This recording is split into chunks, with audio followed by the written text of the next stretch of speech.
Universal Studios Orlando has just officially announced that they are opening a new tribute store in conjunction with their Velocicoaster for Jurassic World. In their new promotional video, they do a walkthrough of the entire exhibit, and we get to see some very tasty Easter eggs along the way. So today we are going to go over some of the Easter eggs that we see in this video, so just so you know, giant spoilers ahead for the Jurassic World Tribute Store, and if you want to be surprised by the store when you go through it yourself, please click out of this video right now. But without any further ado, here are the Easter eggs that we see in the Jurassic World Tribute Store at Universal Studios Orlando.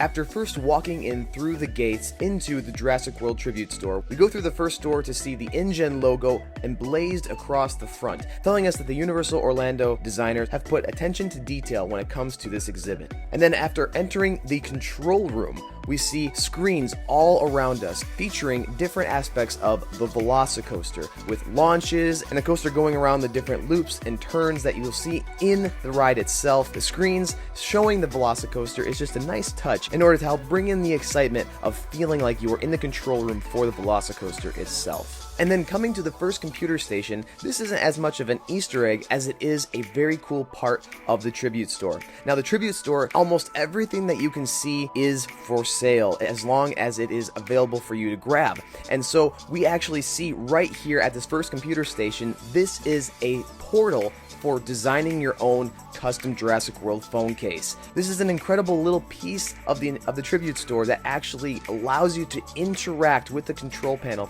making it feel like you are actually in Jurassic World. Then as the camera pans around, we actually get to see a T-Rex Moldorama machine over in the corner, meaning that you will be able to pay money to get your very own little wax figure of a Tyrannosaurus Rex from the machine, built right in front of you. Then the camera pans over to the second control station, where we see some toys on the workstation right there with the computers. We see a little Panic Pete toy that Nedry actually has and uses in the original Jurassic Park movie from 1993, but then also up on the top of the control station, we actually see some miniature dinosaur toys that Lowry actually has decorating his workstation in Jurassic World from 2015. Then we make our way into what is meant to feel like the inside of the Raptor Paddock. Now this area isn't loaded with Easter eggs, but there are some very cool design elements that are extremely important to Jurassic history. First of all, we notice that there are raptor statues actually in this area of the exhibit, along with a giant shipping crate, which all of these elements were actually used for the original Jurassic World's movie promotion back in 2015.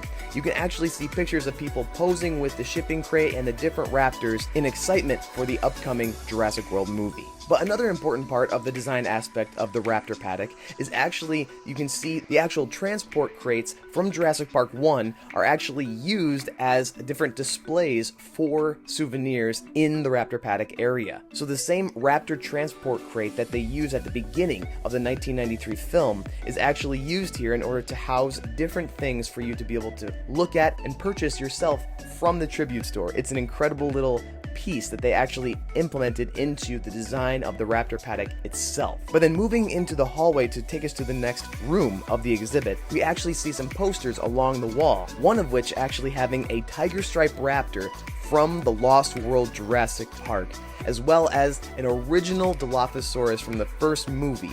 Both of these posters are featured in a modern Jurassic World exhibit, meaning that Universal has not forgotten its history. But that is only a tease to come, because when we go into the next room of the exhibit, we see an entire room dedicated to classic Jurassic Park history. When we enter the room, we see that it is meant to look like an abandoned genetics lab from the Lost World Jurassic Park. It's incredible to see all the vines coming down, even seeing the attention to detail with the lights flickering on and off as if the power is unsteady in this room. It's incredible. But then come the Easter eggs. We come to our first cabinet, where we see behind pane glass some pages from Roland Tembo's list in the Lost World Jurassic Park during the game trail scene. We also see a cattle prod like the one that is used by Dieter Stark in the Lost World. And then also we see Nick Van Owen's JVC camera that he actually uses in the movie, also during the game trail scene. Then on the bottom of the cabinet, we see gas grenades like what Eric Kirby used during Jurassic Park 3. Moving along, we then see a yellow Jurassic Park raincoat, much like the ones that were in the original Jurassic Park that Nedry had on, as well as Ellie Sattler at certain points. But that is only right before the giant Jurassic Park mural that we actually got to see in the Lost World Jurassic Park, when Nick Van Owen comes across it when he's trying to radio for help in the worker village. Then as the camera continues to move, we actually see a little Lost World compy chilling out up above, watching as the visitors wander around their exhibit. Then in the second case, we immediately see Dr. Grant's hat from Jurassic Park 3. Yes, this is the Jurassic Park 3 hat that Alan Grant had, rather than the original one from Jurassic Park 1. That one was a little more tan. This one is definitely from Jurassic Park 3. But then as we continue to look inside of the case, we also see Nedry's Barbasol can with the embryo cold storage, as well as some books behind it that I can't necessarily see the name of, but I presume that it's probably one of the books is written by Grant and possibly the other is by Robert Bakker. We also see a yellow Jurassic Park visitors brochure, like the one that is seen in the back of the Explorer during the original movie, but then also a quick little Easter egg that I actually missed upon my first viewing of this video is actually Hammond's cane down on the second level of this display case. It's right there in the corner, but you can see the top where it has the little amber ingot. That is John Hammond's cane. Then as we continue to move around, we see another Mold-O-Rama machine, but this time it's for Mr. DNA. Then we move into the final room of the exhibit, where we actually see immediately greeting us right there a Triceratops head.